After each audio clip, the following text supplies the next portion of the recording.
मदरसा हो या सरस्वती शिशु मंदिर हो, यदि सर्वे हो रहा है तो मैं कहता हूँ कि सभी स्कूल की सर्वे करवाओ, जिस पे भी जनता को शक है कि इसमें गलत हो रहा है, यदि गलत शिक्षा दी जा रही है या गलत ट्रेनिंग दी जा रही है, किसी भी प्रकार की गलत हो रही है, तो सर्वे में कोई दिक्कत नहीं होना चाहिए, सबके सर्वे कराओ। सरकार की नज़र में सभी जनता बराबर होती है। आप एक का सर्वे करा रहे हो, दूसरे का नहीं। अगर उन्हें शक है, मुझे शक है, तो मैं कहता हूँ सबकी सर्वे, उसमें कोई दिक्कत नहीं है। मौलाना हैं, काफ़ी विरोध कर रहे हैं कि सर्वे क्यों करा रहे हो हमारे मदरसों का। देखिए, अगर इस टारगेट से किया जा रहा है कि मदरसे के सर्वे कराएंगे, मुस्लिम को बदनाम करेंगे, तो ये गलत है। ये सरकार की अगर ऐसी मंशा है तो मैं कहता हूँ कि सरकार की मंशा गलत, ऐसी नहीं होनी चाहिए। लेकिन अगर वो इसलिए कर रहा है कि उसमें कुछ गलत हो रहा है, तो सरकार को मौलवी साहब को सपोर्ट करना चाहिए। और यदि मौलवी साहब ये प्रश्न उठाते हैं कि सरस्वती शिशु मंदिर में गलत हो रहा है, तो सरकार की जिम्मेदारी बनती है कि सरस्वती शिशु मंदिर की भी पूरी जाँच होनी चाहिए, निष्पक्षता से जाँच होनी चाहिए। सरकार का आंकड़ा है कि पिछले 3 सालों में 72,000 सरकारी स्कूल बंद हो गया है। अब बताइए कि सरकारी स्कूल में कौन पढ़ता है? गरीब के बच्चे पढ़ते हैं, नेता के बच्चे विदेश में जाकर के शिक्षा लेते हैं, MP MLA के बच्चे विदेश में पढ़ते हैं, और गरीब बच्चे जो हमारे देश की जो आबादी है वो 90% आबादी, उसके बच्चे सरकारी स्कूल में पढ़ते हैं, मदरसे में पढ़ते हैं, टूटी फूटी झोंकी झोपड़ी वाले स्कूल में पढ़ते हैं। तो आप स्कूल को ठीक कर दो ना, कोई क्यों मदरसे में भेजेगा भाई? ये जो मदरसा का जो खेल खेला है, ये असल मुद्दा को भटका करके हिंदू मुस्लिम करना चाहता है कि जनता का जो ध्यान है वो महंगाई से हट जाए, बेरोजगारी से हट जाए। सरकारी स्कूल में बच्चे को किताब नहीं मिल रहा है, साल खत्म होने वाला है और अभी तक किताब नहीं मिला, तो क्या बच्चा पढ़ाई करेगा? ये सरकार जो है, भाजपा सरकार थूक करके चाटने की आदत है। CA NRC लाया, फिर वापस किया, 3 कानून लाया, कृषि काले कानून लाया, फिर वापस किया, अग्निपथ लेकर आया था, तो भर्ती चल रही है। मैं बता रहा हूँ, अग्निपथ लेकर आया था, 24 घंटा के अंदर 40 संशोधन कर दिया। ये थूक के चाटना हो गया ना, पीछे लेना हो गया ना कि मैंने ये लेके आया और फिर वापस हो गया।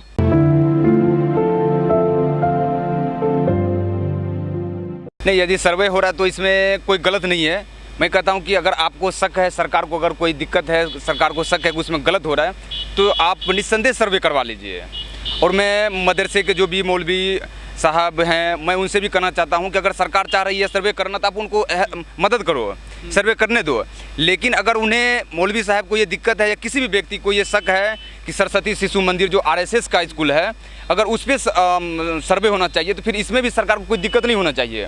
विरोध जता रहे हैं कि सर्वे मत करो, क्या आपको भी लगता है कुछ गलत है वहाँ पर जिसकी वजह से वो विरोध कर रहे हैं जो मौलवी हैं? नहीं, मुझे नहीं लगता कि कुछ गलत है। गलत होता तो फिर सामने आता ना। अब विरोध कौन कर रहा हो सकता है वो भाजपा का ही कोई व्यक्ति हो, जाकर के मुस्लिम को बदनाम करने के लिए कर रहा हो। आज जो जितने भी गोदी मीडिया है, जो जितने भी आप देखते होंगे शाम में जो डिबेट होता है, कौवा जो लड़ता है, मुर्गा जो लड़ाया जाता है, उसमें जो भी मुल्ला मौलवी आते हैं वो सब RSS के, भाजपा के, वो सब पाले हुए हैं। भाजपा उसको पैसा देते हैं आने के लिए, और वो मुस्लिम को बदनाम करते हैं। तो मुस्लिम भाइयों को ये सतर्क करना पड़ेगा ऐसे मौलवी से जो उन्हीं के लिए नुकसानदायक है। तो विरोध क्यों? अगर गलत नहीं हो रहा है, अगर मेरे अंदर गलत नहीं, तो मेरे ऊपर कितनी भी जांच बैठा लो ना, क्या फ़र्क पड़ता है? लेकिन खबरें आती रहती हैं अखबारों में ऐसी अक्सर कि जो मदरसे हैं वहाँ तो जिहाद को पनपाया जा रहा है, आतंकवादी पैदा होते हैं, टेररिस्ट पैदा होते हैं जो मदरसे हैं उनसे। हाँ बिल्कुल, इसका जाँच करवा लो। अगर ऐसा है, मुझे नहीं पता है कि ऐसा होता है मदरसे में, अगर ऐसा होता है तो आप जांच करवा लो, उसको बंद करवा दो, इसमें कोई दिक्कत नहीं है। कोई भी गलत कर रहा है, मैं कर रहा हूँ कि कोई भी गलत करे, हिंदू मुस्लिम सिख ईसाई, मैं गलत कर रहा हूँ तो आप मेरे ऊपर जांच बैठाओ और मुझे अरेस्ट कर लो, सीधी सी बात है। इसमें सपोर्ट करना चाहिए। अगर गलत हो रहा है तो सर नहीं, अगर सब गलत नहीं कर रहा है तो फिर किसी को कोई दिक्कत नहीं होनी चाहिए। और लेकिन एक बात और है, जांच सभी की होनी चाहिए, किसी एक धर्म को टारगेट करके नहीं है। नहीं, यदि सरकार ये कहती है कि वहाँ से आतंकवादी निकलते हैं या जिहादी निकलते हैं, तो सरकार की विफलता है ना। आप अपना उस पर निगरानी रखो ना।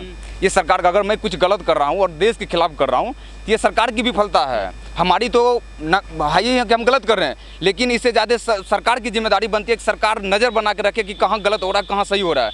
अगर वहाँ से आतंकवादी निकल जा रहा है तो सरकार क्या कर रही है? सरकार जांच कराए, और मैं जांच का समर्थन करता हूँ। लेकिन सिर्फ मदरसे के नहीं, सरस्वती शिशु मंदिर, विद्या मंदिर, जो भी स्कूल है जहाँ भी कट्टरता सिखाई जाती है, किसी भी धर्म किसी भी मजहब की हो, जहाँ कट्टरता फैलाई जाती है, जिस स्कूल में ट्रेनिंग दी जाती है, उस सब की निष्पक्ष जाँच होनी चाहिए, मैं समर्थन करता हूँ। धर्म को बढ़ावा देने के लिए अगर मदरसों में शिक्षा दी जाती तो सरकार मदरसे की जगह स्कूल क्यों नहीं खोल देती है?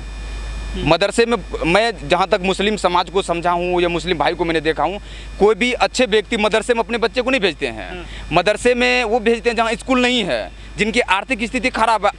गरीब लोग आप अपने क्षेत्र में हर मोहल्ले में स्कूल खुलवा दो, हर एक गांव में एक अच्छी स्कूल बनवा दो। कोई भी व्यक्ति मदरसे में नहीं भेजेगा। अच्छे स्कूल आप दोगे नहीं। नौकरी की बात रही, टैलेंट की बात रही, APJ अब्दुल कलाम से ज़्यादा कोई बड़ा साइंटिस्ट भारत में नहीं बना है, मैं मानता हूँ। मैं आदर्श मानता हूँ, मैं गुरु मानता हूँ एपीजे अब्दुल कलाम साहब को। एपीजे अब्दुल कलाम साहब मदरसे से शिक्षा प्राप्त किए थे। तो हमारे बिहार, मैं बिहार से हूँ, बिहार के राजेंद्र प्रसाद जी अपने क्षेत्र में जब वो बचपन के स्कूल में शिक्षा प्राप्त किए तो मदरसे से किए थे। ऐसे हजारों व्यक्ति आपको मिल जाएंगे। मौलाना अबुल कलाम आज़ाद साहब जो भारत के क्रांति स्वतंत्रता सेनानी रहे हैं, वो भी मदरसे से शिक्षा प्राप्त किए। अगर ये प्रश्न करना कि मदरसे से शिक्षा प्राप्त करने वाले व्यक्ति को काबिल नहीं होते हैं या फिर वो नौकरी नहीं प्राप्त कर सकते हैं, तो ये गलत है। आप स्कूल खोल दो, हर बच्चे, हर माँ बाप चाहता है कि उसके बच्चा अच्छे स्कूल में पढ़ाई करे, अच्छे से अच्छे शिक्षा ग्रहण करे। आप स्कूल खोल दो ना, सब बच्चे, सब जितने भी हैं हमारे समाज के व्यक्ति, कोई भी वैसे स्कूल में नहीं भेजेगा, सब अच्छे स्कूल में भेजेगा। सरकार ये सब इसलिए कर रही है। असल मुद्दा जो है रोजी रोटी, कपड़ा, मकान, शिक्षा, स्वास्थ्य, बिजली, पानी, सड़क, इस मुद्दे से भटकाने की कोशिश कर रही है। आप 2 दिन पहले देखे होंगे चीता चीता चीता चल रहा है, 3 दिन से चीता चीता चीता। भाई ये चीता लाए हो, ये अच्छी बात है।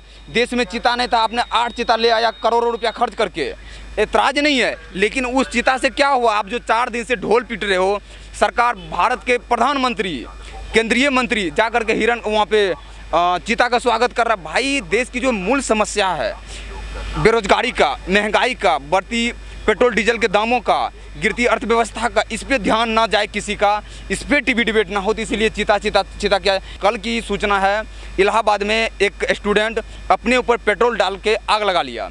पेट्रोल डाल के आग लगा रहा था, क्यों भाई? वही बेरोजगार, वही युवा जो मोदी सरकार को, मोदी जी को जिता करके सत्ता में लाया था, आज वो आत्महत्या करने पर, आत्मदाह करने पर मजबूर क्यों है? सरकार इसका जवाब दे ना। जो युवा आपको जिता के लाया था, सबसे बड़ी आबादी युवाओं की, आज वो आत्महत्या कर रहा है, क्योंकि आपकी पॉलिसी ठीक नहीं है बेरोजगारों को लेकर के। आप बेरोजगारों को रोजगार नहीं दे रहे हो। सबसे ज़्यादा बेरोजगारी स्तर है, ये सरकार का आंकड़ा, भारत सरकार का, मेरा नहीं है। भारत सरकार उसको लेकर क्या कर रही है? कुछ भी नहीं कर रही है। महंगाई बढ़ रही है, उस पर कुछ नहीं कर रही है। पेट्रोल डीजल कच्चा तेल सस्ता हो गया, लेकिन भारत में महंगाई हो गया है। गैस सिलेंडर का दाम बढ़ रहा है। कोई भी सब्जी, अब मैं दिल्ली में रहता हूँ, कोई भी सब्जी 80 रुपया 60 रुपया से किलो नहीं है। ये महंगाई नहीं है। और कुछ अंधभक्त कहते हैं कि महंगाई उसी को लगता है क्या कहते हैं, जिसको कोई काम नहीं है। लेकिन वित्त मंत्री कह चुके हैं कि महंगाई कोई मुद्दा नहीं है देश में। अब उसके लिए महंगाई मुद्दा नहीं है, क्योंकि उसके लिए तो मल्टीपल पेंशन है ना।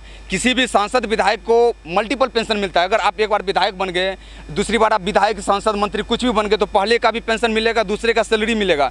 इसी तरह आप जितने बार विधायक, सांसद बनेंगे, उसका आपको पेंशन मिलेगा। तो जिन मंत्री को इतना पेंशन मिल रहा है, 4-4 पेंशन मिल रहा है, सैलरी मिल रहा है, बड़ी सी हवेली मिल रही है, कोठी मिल रही है, उनको क्या महंगाई पता चलेगा? महंगाई पता चलता आम इंसान को, जो मेहनत करके खाता है, जो हरामी का कमाई खा रहा है, जो भ्रष्टाचार करके भ्रष्टाचार कमाई करके अपना पेट भर रहा है, उसको क्या महंगाई? जा करके देश की जो 80 करोड़ से अधिक आबादी है, जो 90% है, जो गरीबी रेखा से नीचे, उसको जाके पूछो महंगाई है या नहीं है। उसके घर में तेल नहीं मिलता है भाई, सरसों का 185 रुपया 180 रुपया लीटर हो गया है सरसों का तेल। आलू 25 रुपया हो गया, प्याज 40 रुपया हो गया है। लेकिन देव साहब, लोग मदरसों पे जो है सवाल निशान लगा रहे हैं, लेकिन हिंदुओं के गुरुकुल हैं, शिशु मंदिर हैं, या कॉन्वेंट स्कूल चल रहे हैं, वहाँ भी एजुकेशन दी जाती है धर्म की। वहाँ कोई ऐसी मतलब बात नहीं करता जो कि जैसे सवाल निशान लगाया जा रहा कि मदरसों की जांच करवाइए आप। नहीं, मैं तो एक ही बात बोल रहा हूँ बार बार कि सबकी जांच कराओ ना। किसी एक धर्म को टारगेट करके क्यों करते हो? अगर मान लिया जाए मैं हिंदू हूँ, कल किसी मुस्लिम प्रधानमंत्री बनते हैं, मुस्लिम की सरकार बनती है, अगर वो हिंदू का जांच करवाए, सिर्फ हिंदू स्कूल का, तो मुझे भी तो बुरा लगेगा ना, देश की जनता को बुरा लगेगा ना। इसी तरह अगर आज देश के प्रधानमंत्री, राष्ट्रपति, सारे राज्यपाल, लगभग बहुत सारे मुख्यमंत्री हिंदू हैं, और वो अल्पसंख्यक मुस्लिम समुदाय को टारगेट करके उनके स्कूल पे टारगेट किया जा रहा है, उनको स्कूल को तोड़ा जा रहा है। और स्कूल में कौन पढ़ता है? मैंने हमेशा बोला कि सरकारी स्कूल में गरीब के बच्चे पढ़ते हैं, अमीर के बच्चे, MP MLA के बच्चे नहीं पढ़ते हैं। तो उसको सबका जांच कराओ ना, एक का जांच आप क्यों कराते हो? सरकारी स्कूलों की ज़्यादा अच्छी स्थिति नहीं है उत्तर प्रदेश में। किताब नहीं मिली है, अभी कई महीने हो गए हैं सेशन शुरू हुए। तो वही तो मैं बोला ना, सेशन आप बताइए भाई, बदतर स्थिति है। मैं बिहार से हूँ ना, ग्रामीण क्षेत्र से मैं आता है, गांव से मैं आता हूँ।